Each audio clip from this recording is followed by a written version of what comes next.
새해 복 많이 받으시기 바랍니다.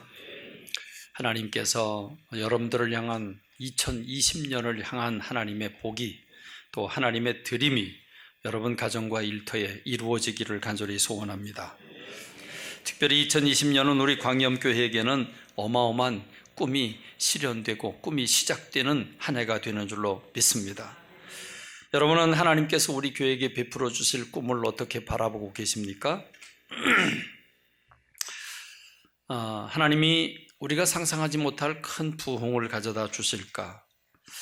수백 명이 넘치는 우리 어린 아이들로, 아동부로 그 아이들이 참새들 마냥 모여서 왁자지껄한 가운데 생명력이 넘치는 그런 다음 세대가 일어나게 해 주실까?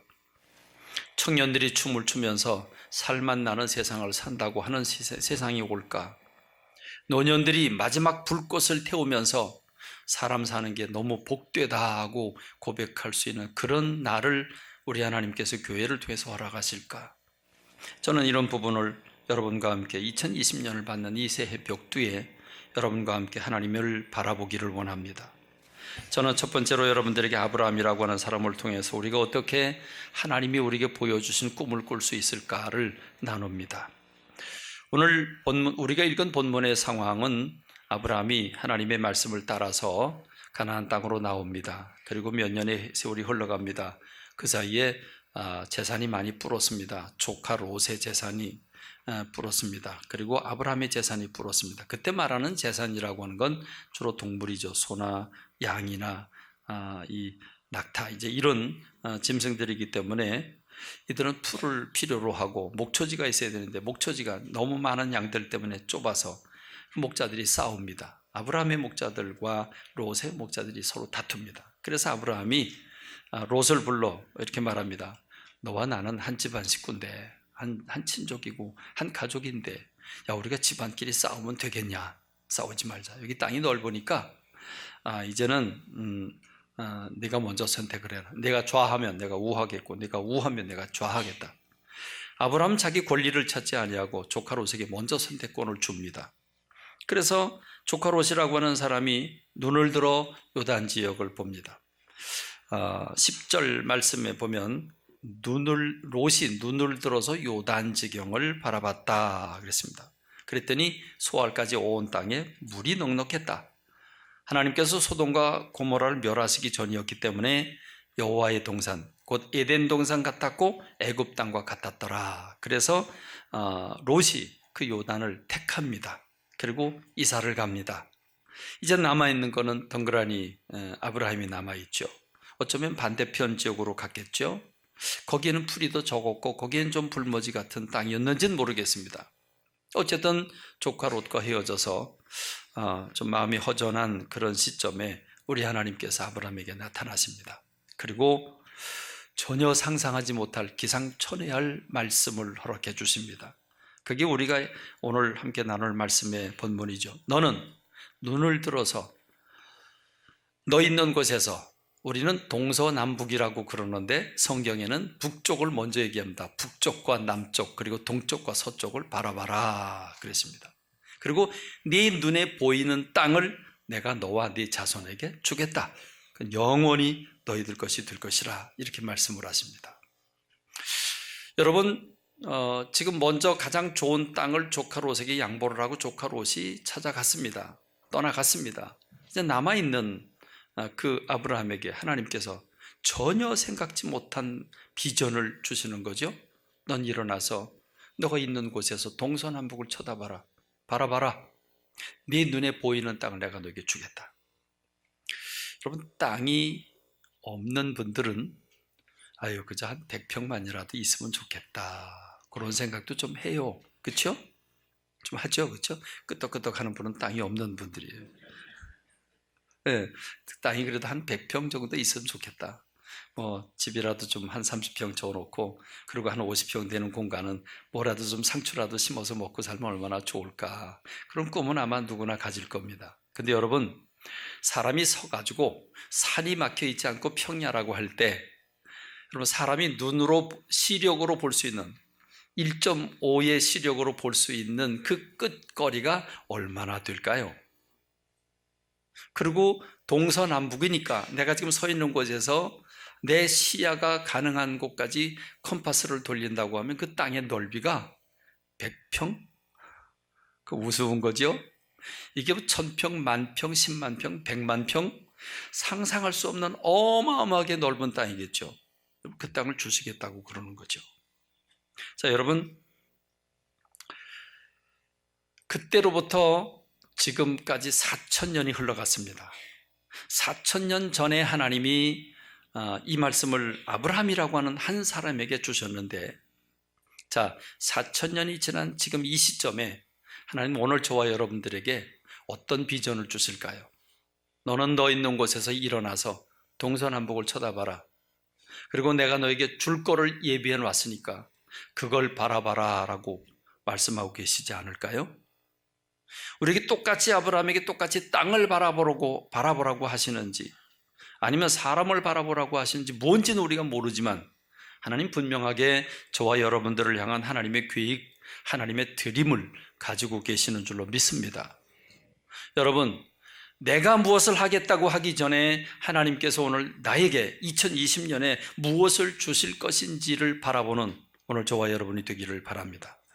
여기서 우리는 두 사람을 비교할 수 있습니다. 하나는 롯이라고 하는 사람이고 하나는 아브라함이라고 하는 사람인데, 자, 롯은 어디를 선택했습니까? 그가 바라보니까 물이 넉넉한 에덴 동산 같은 그 아름다운 비옥한 그리고 물이 많은 목초지를 선택을 했습니다. 다시 말하면 롯이라고 하는 사람의 선택의 기준은 물질이었습니다. 롯이라고 하는 사람의 눈에 보이는 기준은 세상 것이었습니다. 세상 것, 물질, 그리고 하나님이 주시려고 하는 걸 바라본 게 아니라 내가 갖고 싶은 걸 바라봤습니다. 그게 바로 롯이었습니다. 그런데 여러분, 롯의 결과는 어떻게 됐습니까? 창세기 14장에 보면 롯이 선택하고 간 그 소돔과 고모라, 나중엔 유황불로 불태워지는 악한 도시이기도 했지만 그 전에 먼저 소돔과 고모라가 공격을 받아서 전쟁 포로가 돼가지고 가족과 모든 재산 다 뺏긴 가운데 끌려가고 있지 않습니까? 그때 아브라함이라고 하는 사람이 쫓아가서 구출해 줬으니까 롯이라고 하는 사람이 존재하게 됐습니다. 여러분, 사람이 자기가 갖고 싶은 걸 선택하고 하나님과 관계없이 내 욕심과 세상 것을 움켜쥐고자 할 때 롯과 같이 된다는 사실을 우리는 간단한 원리를 이 롯을 통해서 발견할 수 있습니다. 그러나 여러분, 세상 걸 내려놨습니다. 나이로 보자면 데리고 온 걸로 생각하고 키워준 걸 생각하면 아브라함이 우위죠. 내가 먼저 선택할 테니까 넌 저쪽으로 가라. 그래도 할 말이 없을 텐데 아브라함은 자기 걸 다 양보하고 포기하고 내려놓았습니다. 그런데 오히려 하나님께서 너 있는 곳에서 눈을 들어 동서남북을 쳐다보라고 하셨습니다. 그렇습니다. 우리는 하나님이 보여주는 것을 보아야 되는 줄로 믿습니다. 이게 믿음이고 이게 비전이고, 그래서 저는 오늘 주보 첫 면에 그 맨 꼭대기에다가 하나님의 드림이라고 하는 그 문구를 집어넣었습니다. 금년 우리 목표가 하나님의 꿈을 꾸는 성도들이 되기를 원해서 전 드림이라고, 하나님의 드림이라고 하는 걸 주제 삼았습니다. 그렇습니다. 내가 보고 싶은 걸 보는 게 아니라 내가 꿈을 가지고 하나님 내 꿈을 봐주세요, 내 꿈을 인정해 주세요, 내 꿈을 이룰 수 있게 도와주세요 라고 하는 게 아니라 하나님이 나에게 주시는 것을 내가 분별하고 그걸 보고 그것을 위해서 달려가는 사람이 지혜로운 사람인 줄로 믿습니다. 그렇습니다. 나는 가진 게 없고 나는 상황이, 환경이 어렵지만 하나님께서 나에게 뭘 주시려고 하는가를 캐치할 때 그게 진정한 나의 꿈이 되는 줄로 믿습니다. 우리는 거두리를 바라보기를 원합니다. 거두리를 주님 주신 이유가 무엇일까요? 단순한 교회를 주실까요? 예배드리는 거 우리가 불편함이 없습니다. 근데 하나님 무엇 때문에 거두리로 이전하게 하실까요? 그 꿈을 가지게 하실까요? 그 이면, 건물 이면에 어마어마한 하나님의 계획이 있는 줄로 믿습니다. 여러분 가정을 향한, 여러분 개인 성도 한 사람 한 사람을 향한, 여러분의 사업장을 향한 하나님의 계획이 분명히 있는 줄로 믿습니다. 여러분이 여러분의 상황만 보고 매대기 칠 게 아니라 하나님을 바라보고 주님이 주신 꿈을 받기를 원합니다. 기도하는 저와 여러분이 되기를 주님의 이름으로 축원합니다. 두 번째 사람은 여호수아입니다. 하나님 여호수아에게 무엇을 바라보고 무엇을 하라고 말씀하고 계십니까? 지금 오늘 여호수아가 처한 상황은 여호수아서 1장입니다. 여호수아 1장에 보면 1장 1절로 4절 말씀은 이렇게 얘기를 하죠. 여호와의 종 모세가 죽은 후에 모세의 수종자 눈의 아들 여호수아에게 하나님 말씀하시는데 내 종 모세가 죽었다. 그러니 이제 너는 일어나서 이 모든 백성과 더불어 일어나 요단을 건너가서 내가 그들 곧 이스라엘 자손에게 주는 그 땅으로 가라. 하나님은 모세에게 젖과 꿀이 흐르는 땅을 약속하셨습니다. 그 약속하신 땅에 이제 가라는 겁니다. 내가 모세에게 말한 바와 같이 너희 발바닥으로 밟는 곳은 모두 내가 너에게 주었다. 그리고 경계선까지 알려줍니다. 지도를 그려줍니다. 광야와 레바논에서부터 큰 강 곧 유브라데까지 해쪽 속에 온 땅과 또 해지는 쪽 대해까지 너희 영토가 될 것이라. 하나님은 여호수아라고 하는 사람에게 이렇게 그 꿈을 제시해 주십니다. 지금 여러분 이 상황은 어떤 상황입니까? 모세가 죽었습니다. 모세가 죽었다는 말은 위대한 지도자가, 위대한 별이 진 거지요. 여러분 이스라엘 백성들에게 있어서 모세라고 하는 사람이 차지하는 그 위치는 대단했죠. 모세는 이집트에서 종살이하고 있는 이스라엘 백성들을 해방시켜냈습니다. 그 하나님의 지팡이로 10가지 기적을 행사하면서 태양이 멈추고 그리고 애굽의 장자가 죽어지면서 조건 없이 해방을 당합니다.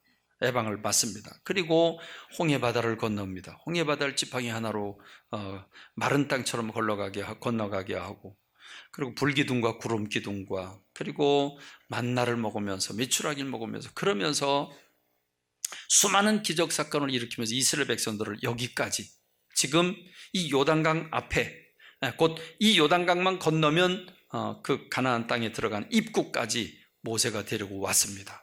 대단한 민족의 지도자죠. 그럼 여호수아는 누굽니까? 여호수아는 우리 군대 다녀온 사람들은 다 아는데 여호수아는 대장 따까리입니다. 따까리가 누군지 아시죠? 쉽게 말하면 청서당관이고 사관이고 좋게 말하면 비서고 부관이죠. 그렇죠? 비서고 부관입니다. 그러니까 자기가 결정하는 게 아무것도 없습니다. 대장의 심부름을 하고 대장이 하는 일을 돕는 게 그게 비서입니다. 그게 시종입니다. 그런데 그 어마어마한 태산 같은 대장이 죽었습니다. 그리고 그 지위가 자기한테 왔습니다. 막상 자기가 대장이 되긴 했는데 여러분 이게 하루아침에 대장이 되는 게 아니잖아요. 얼마나 두렵고 떨리고 얼마나 여러분 마음에 혼란이 있었겠습니까? 여러분 그럴 때입니다. 그럴 때 하나님께서 말씀하시는 건 충격적인 얘기죠. 오히려 하나님 뭐라고 말씀하십니까?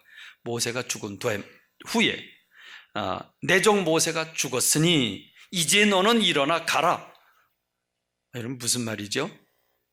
모세가 죽었다고 내가 두려워할 게 아니야. 모세가 죽었다고 네가 힘들어할 게 아니야. 모세가 죽었으니까 이젠 너에게 기회가 찾아온 것이야. 모세가 죽었으니까 이젠 내 세상이라는 거죠. 모세가 죽었다고 두려워 주저앉을 게 아니고 일어나 가라는 것입니다. 여러분 영적으로 보면 실제적으로 모세는 여기 모세의 사명은 바로 여기까지죠. 모세는 율법을 대표합니다. 율법을 지켜서 요단강 건너 젖과 꿀이 흐르는 땅, 다시 말하면 천국을 들어갈 수 없습니다. 율법을 완벽하게 지켜서 하나도 부족함이 없이 다 의가 돼서 천국에 들어갈 사람은 세상에 단 한 사람도 없습니다. 우린 예수 그리스도의 은혜로 우린 죄인이지만 주님이 내 죄를 대신하셔서 십자가에서 죽으심으로 우리가 구속함을 받고 천국에 들어가고 하나님의 자녀가 되는 줄로 믿습니다. 근데 여러분 공교로운 게 아니라 영적으로 여호수아는 히브리 말로 여호수아고 그게 히라보로 그 이름을 바꾸면 예수가 됩니다. 그러니까 모세는 죽고 이제 모세는 죽었기 때문에 율법은 죽었기 때문에 율법은 우리 죄를 깨우쳐주는 몽학 선생 역할밖에 못하기 때문에 율법은 죽었다. 그렇기 때문에 이제는 내가 여호수아가 대장돼서 가나안 땅을 건너가라는 거죠. 그렇습니다. 영적인 원리는 그렇습니다. 오늘 저와 여러분들에게 지금 여호수아에게 주시는 주님의 말씀 무엇입니까? 모세가 죽었다고 두려워 떨지 말고 이제 일어나서 하나님이 주신 꿈을 잡기 위해 가라. 모세에게 약속한 모든 땅을 너에게 이미 줬다. 줬으니까 가라. 경계선과 지도까지 만들어 줬습니다. 그런데 하나님은 아브라함에게 너는 눈을 들어 바라보라고 한 그 이상, 그 다음의 것을 여호수아에게 요구하고 계십니다. 내가 모세에게 말한 바와 같이 너희 발바닥으로 밟는 모든 곳은 모두 내가 너에게 주었다라고 말씀하십니다. 하나님은 꿈을 가졌느냐? 내가 믿고 하나님의 꿈을 받아들였냐? 그러면 한 발 한 발 내디뎌라. 네 발자국을, 네 발바닥을 땅에 닿을 때 그 땅이 네 땅이 된다라고 말씀하십니다. 이것은 무엇을 말씀하고 계십니까? 믿음이라고 하는 게 무엇이냐? 믿음은 믿고 입술로 시인하는 것이고 손으로 발로 행하는 것이라는 걸 가르쳐주고 있습니다. 발바닥 신앙, 행동하는 신앙을 얘기하고 있습니다. 믿는다고 하면서 행동하지 않는다면 안 믿는다는 거죠. 여러분, 무슨 말입니까? 믿으면 행동으로 옮겨야지요. 발이 나가야죠. 손이 움직여야죠. 손이 움직이지 않고 발이 움직이지 않는다면 안 믿는 거라는 것입니다. 그렇습니다. 입술로 시인하고 주님께 찬양하고 이미 주신 줄로 믿고 감사를 연발하면서 주여 감사합니다. 그러면서 믿음은 바라는 것들의 실상이라고 그랬잖아요. 보이지 않는 것들의 증거라고 하지 않았습니까? 주신 줄로 믿고 가는 거죠. 여러분, 그게 믿음인 줄로 믿습니다. 그래서 우리 하나님께서 지금 아브라함에게 바라보라고 말씀하신 하나님이 지금 여호수아에게 네 발바닥으로 밟아서 네 것으로 삼아라. 저 보이는 땅이 네 것이 된다라고 말씀하고 있는 줄로 믿습니다.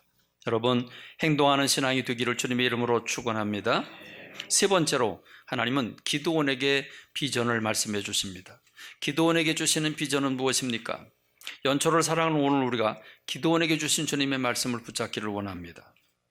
이 기드온이라고 하는 사람이 처한 상황은 사사기 7장에 언급되고 있는데, 이 사사기 7장의 상황은 미디안이라고 하는 이스라엘의 숙적 미디안이 자기 혼자 오는 게 아니라 아말렉과 동방의 모든 사람들이 연합을 해서 쳐들어왔습니다. 그러니까 미디안이 사람들을 몰아가지고 나라들을 연합을 해서 연합군을 편성하고 왔습니다. 그 숫자가 얼마나 많으냐면 골짜기에 누웠는데 메뚜기의 많은 수와 같고 그들의 낙타의 수가 많아서 해변에 모래가 많은 것 같았다.